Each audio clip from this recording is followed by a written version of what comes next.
Sabres made a lot of people mad on Friday afternoon. Do they deserve it? Let's discuss coming up here on the Locked On Sabres podcast.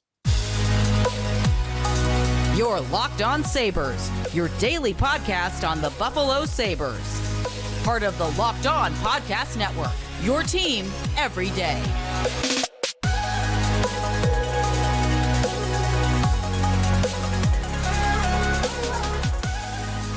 And thanks for making Locked On Sabres your first listen every day. We're free and available wherever you get your podcast. That includes our YouTube channel where you can check us out, like and subscribe us there. Part of the Locked On Podcast Network, your team every day. Today's episode is brought to you by FanDuel. Make every moment more. Right now, new customers get $150 in bonus bets with any winning $5 moneyline bet.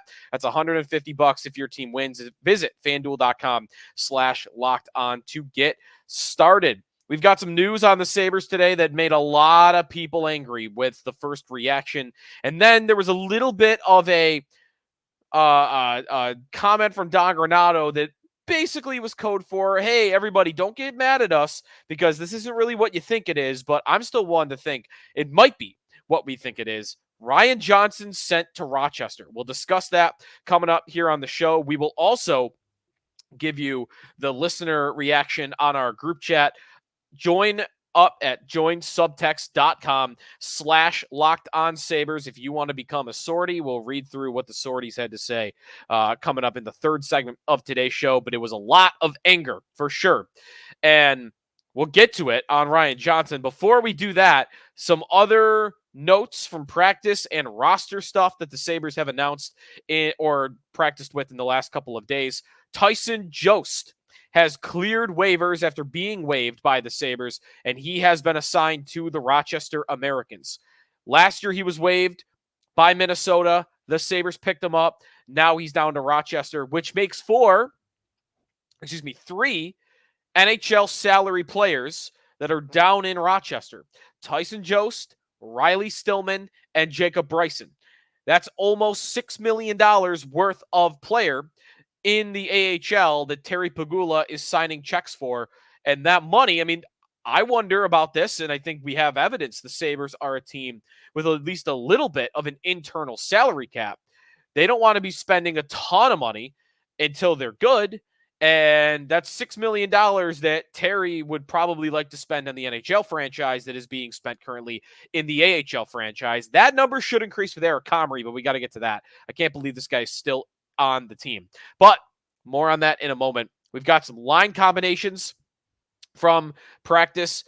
There was a little bit of a panic on Thursday when Zemgus Girgensons was skating on the top line with Alex Tuch and Jeff Skinner. It was definitely just a temporary situation for sure.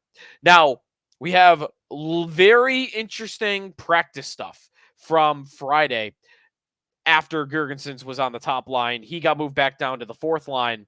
Tage Thompson activated off the non-injury list after going on it with a personal reason. And Ryan Johnson sent down, cleared the spot for Thompson to come back. Tage was put right back in between Alex Tuch and Jeff Skinner. Dylan Cousins with Peterka, Quinn, no surprise there. Middlestat still with Greenway and Benson. And then Krebs with Okposo and Greenway. Eric Robinson was an extra. Victor Olofsson was an extra as well. So Robinson and Olofsson look like they'll be scratches. Power was with Yoki Haru. Yoki Haru back in the top six. Dahlin Samuelson and Eric Johnson with Connor Clifton. Now, before we get to Ryan Johnson, very interesting adjustments to the power play. I've told you, I don't think it's a personnel problem, the Sabres power play this year. I believe it's a style problem. I believe it is a inability to cross and move around type of problem, a coaching problem, if you will, for the Sabres power play. Is Matt Ellis the one to point at that? Maybe. The Sabres made a personnel change on Friday to the power play. Owen Power was moved to the top unit with Rasmus Dahlin being put down on the second unit. And now I look at the two units and I don't even know which one to call the top unit, because the top unit, finger quotes, would be Alex Tuch in front of the net, Thompson on the left wing, Skinner on the right wing, Middlestat in the center slot, and Power at the point. That would be the quote-unquote power play unit 1. Power play unit 2, Cousins in front of the net, Benson in the high slot, Peterka on the left wing, Quinn on the right wing, Dahlin on the back end. In my opinion, the better unit of 5 of those two is the second one that I just read. Cousins, Peterka, Quinn, Dahlin, and Benson. To me, far and away. I'm not even sure it's close. They don't have the Thompson one-timer, but they do have the Peterka shot. They have the Quinn shot. Let's compare them one by one. Cousins versus Tuck in front of the net. Maybe a wash. Benson versus Middlestat in the high slot. I actually like Benson for that spot more than I like Middlestat. Skinner versus Quinn on the right wall. For the power play, Quinn blows Skinner out of the water. Peterka versus Thompson on the left wing. Advantage Thompson. But still, Peterka has been a great shot for the Sabres all year. Dahlin versus Power on the back end. I go Dahlin.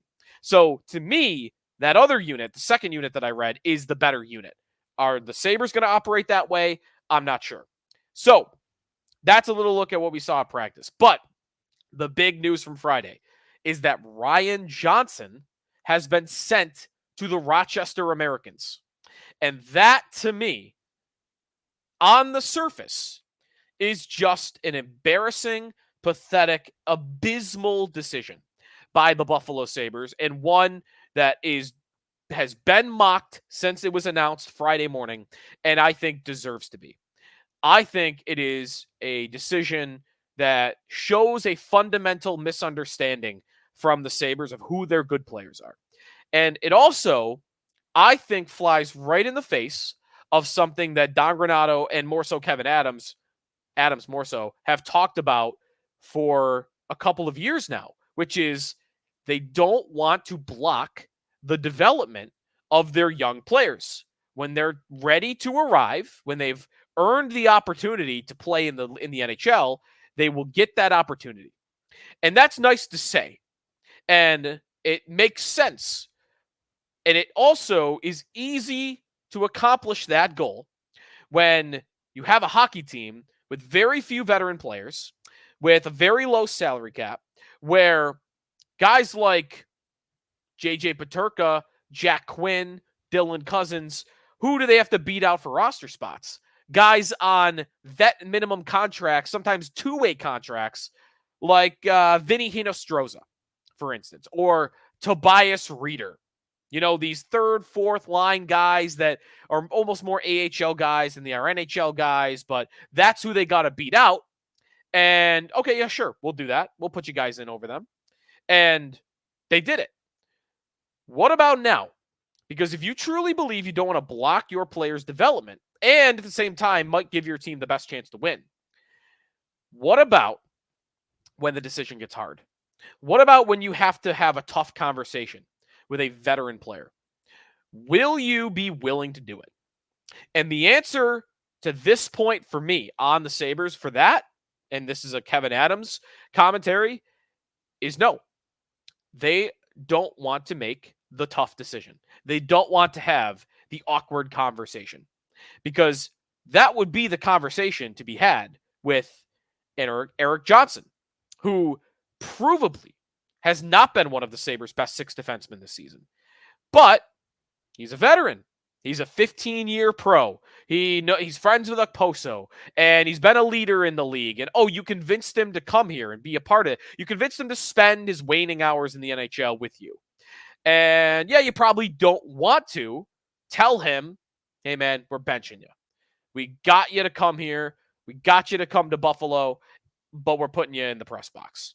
Connor Clifton, same thing. You know, you paid him a little bit of money, $3+ million per year, but oftentimes has not been one of their best 6 defensemen, but you don't want to make the tough conversation with him either. That one might be a little tougher because of the contract. Eric Comrie, that's the easiest one. Eric Comrie has no business being on this team. No business. He is not one of the 2 best goaltenders. In fact, you could argue that he's not one of the best 3 goaltenders in the organization, because Dustin Tokarski is down in Rochester, and Tokarski has had better success with the Sabres recently than Eric Comrie has. But you convinced Comrie to come here. You told him you'd get a shot at a starting job, and you did give that to him. but you might not want to waive him. You might not want to say goodbye. It's tough, it's awkward. But these are the decisions that are in the best interest of the hockey team. Yet, we don't see them happen. Why? Because, hey, it's easier to send Ryan Johnson down to Rochester, right? He's a rookie. You could tell him, hey, man, it's an easier conversation. It's a 22-year-old as opposed to a 35-year-old who's more of an adult. And you could tell the 22-year-old, well, we really want you to go down just for a little bit, hone your skills a little bit, and we want you to further develop in this area. And, it's a numbers game. And what does the rookie do? He's a rookie. He says, all right, sure, no problem. He goes down because he doesn't know any better. It's the gig. You're a rookie in the National Hockey League. It's a much easier conversation for management to have with the Ryan Johnson than it is with the Eric Johnson. But it doesn't make it the right decision. And oftentimes, it's the wrong decision. To me, the Sabres took the cop-out option. They went for the easy option. They went for the easy conversation. And they sent down a guy in Ryan Johnson, who arguably has been the Sabres' third best defenseman all year. Yes, he makes some mistakes. He is a great skater. He is a good puck mover. He has good sense. He does not feel pressure in the defensive zone. He is worthy of not just being on this roster, but being in the Sabres' top 4 right now. And he's not in the top 6. And the only reason that I can come up with is because they're afraid to have the conversation with a veteran player, the same conversation. Now, Don Granato said after practice that this is a short-term thing and that you could even see Johnson back by the weekend. And he said a good chance, by the way, Zemgus Girgensons will return tomorrow. What I don't understand is why put it off? There's another decision. If that's true, they're at their max right now. If it is true that Johnson's going to be back, that means somebody else is leaving. And what is the reason for that? Now, I would love to eat crow on this. And in 12 hours, the Sabres trade Victor Olofsson off the roster. And then I'll come back on this show and tell you, totally wrong. That was a smart move by Kevin Adams because he knew the trade was cooking. And he sent Johnson down. He doesn't have to lose anybody else. But how could I possibly, after this many months of inaction, believe that there's a trade in the works as we speak? I can't buy that. Maybe it's true, but I don't buy it. So to me, you're just awaiting to have the conversation, aren't you? What else are you waiting for? Thompson activated. Looks like he's good to go. Zemgus looks like he's good to go. Who are you waiting for? Are you going to waive Eric Robinson? Have they just not decided who they want to waive? How could you not have decided? What is Eric Comrie doing on this roster? It's a layup. Easy. Fast break layup. There's nobody chasing you from behind. Just put it in. Even if you miss, you might be going to put back. I don't get it. I don't understand how Eric Comrie is still on this roster. I joked about this on Twitter. If Eric Comrie could survive nuclear winter, I don't get it. It doesn't make any sense to me. They clearly don't trust him enough to play him. He hasn't played since December 5th, but yet he's so valuable that you can't lose him to waivers. When, by the way, I don't think anybody's going to claim him in the first place. And if he does, so what? You've got guys in Rochester that are just as good, if not better. It's wild to me. I don't know what we're waiting for. If Johnson's going to be back, then that means you're about to make a decision that you could have just made on Friday. You're just putting it off? Okay, weird. It's unbelievable to me. And if Ryan Johnson spends one game down in Rochester, I don't know what. There's not much more to say with this team. I don't know how much more angry you could get, but you're not going to show up with pitchforks. But it's bad. It's bad. No faith right now in management when they make moves like that. No faith. Time out here when we come back. A little bit more on Eric Comrie. I can't believe he's still with the team. And then a mailbag coming up here in the Locked On Sabres podcast. We are presented here on the show by Sleeper. It's almost the halfway point of the NHL season. And, A lot of lows so far, but you can find a way to get your highs as well, regardless of where we are in the current standings. I want to remind you that you could win big by playing daily fantasy hockey on Sleeper, the official daily fantasy app of the Locked On NHL Network. Sleeper is our number one choice for daily fantasy sports, and especially daily fantasy hockey, because with Sleeper, you can win 100 times your cash in daily fantasy hockey contests. You can check out, more or less for a certain player like Tage Thompson or like an Alex Tuck, and look who will record more or less than their sleeper projections for things like goals, assists, saves, plus minus, and more in a given game. Entries can be made in under a minute. To win 100 times your bet on Sleeper, you need to correctly predict the outcome of 8-player stats. You can win 100 times your money, though, playing daily fantasy hockey with Sleeper. So start paying attention, nail your picks, so you can start winning big. Use the promo code LOCKEDONNHL. You'll get up to a $100 match on your first deposit. Terms and conditions apply. That's code LOCKEDONNHL. See Sleeper's terms of use for details and locational availability. Back here on the Locked On Sabres podcast, let's dive in a little bit more. Oh, by the way, before we get into Eric Comrie, we want to remind you that Locked On Sports Today's launched the first ever national 24/7 streaming channel on YouTube. Locked On Sports Today, here for your 24/7, covering the top stories of around the league, all leagues, with the local experts of Locked On, plus our national shows covering every league. Go to Locked On Sports Today on YouTube and subscribe to the first ever national sports 24/7 streaming channel. More on Eric Comrie, who I'm hoping by the time you're listening to this, because maybe it happens any moment, is no longer with the Buffalo Sabres. Eric Comrie has not, just to go into some of the numbers, has not played for the Buffalo Sabres since December 5th. That was 10 games ago, earlier in the month. Eric Comrie has not won a game for the Buffalo Sabres since night number 2 against the New York Islanders. The second game of the year, October 21st, over 2 months ago, was the last time that Eric Comrie won for the Buffalo Sabres. Eric Comrie let 10 goals in, remember, last year for the Buffalo Sabres in a game. Something that nobody ever does. And, Granato left it in, but you left him in, but you know what? That happens. Eric Comrie with the Buffalo Sabres in 26 games over 2 seasons has a 10-14 record. He has an .881 save percentage. For comparison, I mentioned this in the first segment, Dustin Tokarski, who is a veteran goaltender, 34 years old, who is currently down with the Rochester Americans, played 42 games for the Buffalo Sabres between 2020 and 2022.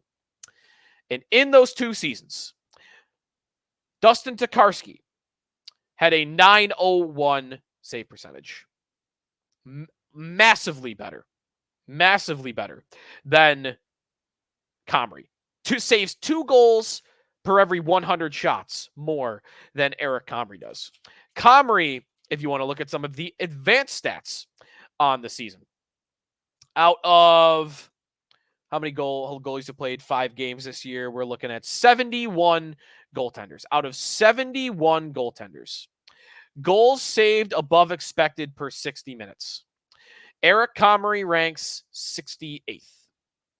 And one of the only goaltenders, the only goalies behind him, Dustin Wolf, who's a prospect, like rookie 20-year-old, Anton Forsberg, the backup in Ottawa, and Jack Campbell, who is not even in the NHL anymore, got waived, got sent down to the AHL. Those are the only 3 goaltenders that have been worse than him. That's it. 3. Pretty bad. And yet, he still remains. Jack Campbell got waived and didn't get claimed. Antti Ranta, who is only 2 spots above Comrie in Carolina, got waived and didn't get claimed. So what is it? Why is Comrie still with the team? Nobody's going to claim him. And if they do, I just pointed out with Tokarski, so what? Here's my theory.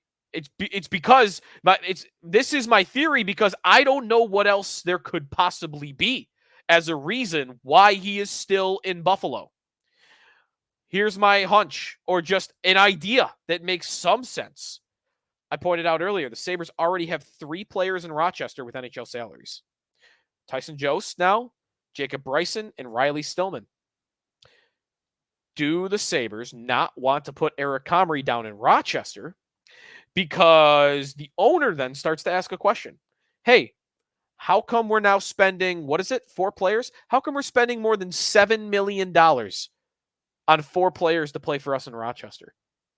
Why is that happening? It's more than a tenth of what we spend in the NHL club. Why are we putting 4 guys down there? Because then the microscope starts to look at the moves. Well, Riley Stillman, you traded for. And you traded, a C- level prospect. Not much. But, okay, you thought that was a move that would help you. And he's not even with the club. So, Stillman. Jacob Bryson. Down, I guess that was an investment of Adams. Tyson Jost. You claimed him last year, and then you re-signed him. But now he's in Rochester. Okay.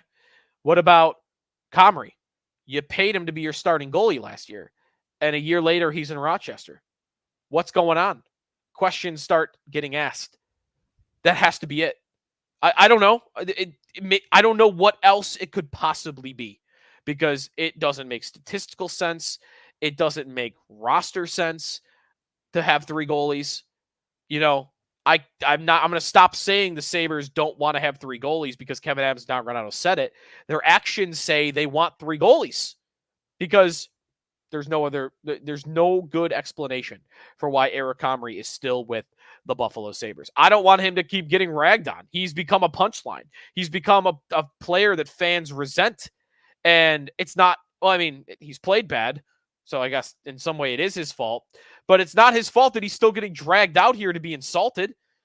But, there's a little bit of an element of put him out of his misery already. He's not. Look at the career. He has not been an NHL goaltender. Eric Comrie, if you look at the amount of games played in each league since he turned pro 8 years ago, we almost have a decade of sample size of what this guy is. Look at his career statistics. He plays far more often in the AHL than he does in the NHL. Looking at, I thought Elite Prospects would have it. They apparently do not. The career totals in each league. Here we go. Eric Comrie in each league. He's played 54 games. 54 games in the NHL. That's it. The guy turned pro in 2013. 2013. No, excuse me. They used 2 AHL games. Maybe he wasn't a pro yet. 2015. There we go. 2015. He turned pro. And 54 games in the AHL. Here is games played in the NHL. Here is games played by season in the AHL. Starting at the beginning. 3, 46, 51. We're already way over his NHL total. 34, 47, 16, 4, 4, 3. It's way more. Way more games in the AHL than the NHL. Send him down. Let's end this already. Timeout here in the Locked On Sabres podcast. Your reaction to the moves coming up here on the show. We are presented by FanDuel Sportsbook. FanDuel Sportsbook. Right now, new customers get $150 of bonus bets with any winning $5 money line bet. That's $150 if your team wins. If you've been thinking about joining FanDuel, there's no better time to get in on the action. The app is super easy to use, a wide range of betting options, including spreads, futures, player props, over-unders, and more. So visit FanDuel.com/lockedon. Kick off the NFL season and the NHL season. FanDuel, official partner of the National Football League.